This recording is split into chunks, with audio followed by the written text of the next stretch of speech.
டப்பா ரோல் சர்ச்சையில சிம்ரன் கிட்ட மன்னிப்பு கேட்ட நடிகை. மனச காயப்படுத்தினது ஜோதிகா தானா?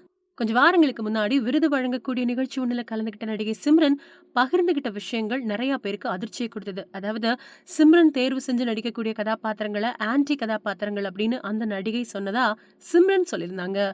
இது நிறைய பேருக்கு அதிர்ச்சியை கொடுத்தது. இந்த நிலையில சிம்ரன் சமீபத்துல கொடுத்திருக்கக்கூடிய பேட்டியில இது தொடர்பா ரொம்ப விளக்கமாவே பேசியிருக்காங்க. முதல்ல அந்த விருது நிகழ்ச்சியில சிம்ரன் பேசும்போது, "நான் ஒரு படம் பார்த்தேன். அந்த படத்துல நடிச்சிருந்த நடிகையோட கதாபாத்திரம் எனக்கு ரொம்பவுமே பிடிச்சிருந்தது. அதனால அவங்களுக்கு நான் மெசேஜ் பண்ணேன். அதாவது படம் பார்த்தேன். எனக்கு சர்ப்ரைஸா இருந்துச்சு. நீங்க அந்த கதாபாத்திரத்துல நடிக்க காரணம் என்ன?" அப்படின்னு கேட்டு மெசேஜ் அனுப்பியிருந்தேன்.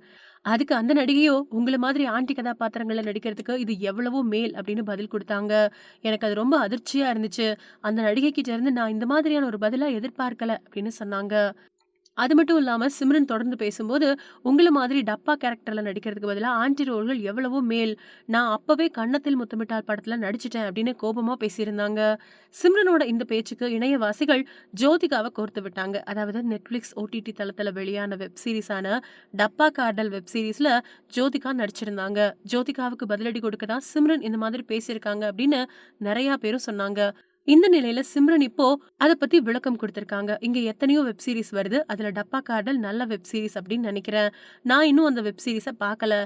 நான் அன்னைக்கு சொன்னது ரொம்பவுமே சரியா போய் சேர்ந்திருக்கு. அது சரியா புரிஞ்சு கொள்ளப்பட்டிருக்கு. நான் அன்னைக்கு பேசினது ஏதோ திட்டத்தோட பேசல. அது உண்மையிலேயே எனக்கு நடந்துச்சு. அந்த மேடை எனக்கான மேடை அப்படிங்கிறதால நான் அத பகிர்ந்துக்கிட்டேன். எனக்குன்னு தனி நண்பர்கள் கிடையாது. இத பத்தி நான் பேசுறதுக்கு. அதனால அன்னைக்கு நான் அங்க அத பகிர்ந்துக்கிட்டேன். அந்த சம்பவத்துக்கு பின்னாடி சம்பந்தப்பட்ட நடிகை கிட்ட இருந்து மன்னிப்பு கேட்டு எனக்கு மெசேஜ் வந்துச்சு அப்படின்னும் சொல்லியிருக்காங்க. அவங்களோட இந்த பேட்டியில தனக்கு அப்படி மெசேஜ் பண்ணது ஜோதிகா இல்ல அப்படின்னு சொல்லாததால, இணையவாசிகள் இப்போ மறுபடியும் ஜோதிகாவையே அட்டாக் பண்ணிட்டு வராங்க.